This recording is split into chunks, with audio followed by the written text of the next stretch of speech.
বেদের মেয়ে জোৎস্নায় আমার কথা দিয়েছে, আসি আসি বলে জোৎস্না ফাঁকি দিয়েছে।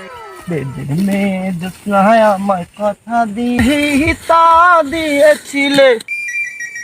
এর গাছ করে কাটিনি কথা তোমার না দেখলে আমার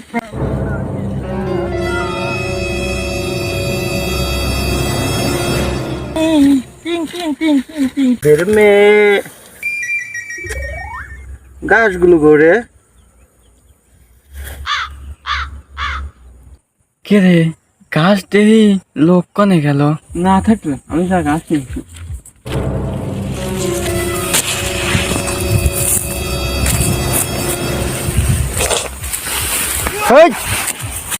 পরের 10 দিন একদিন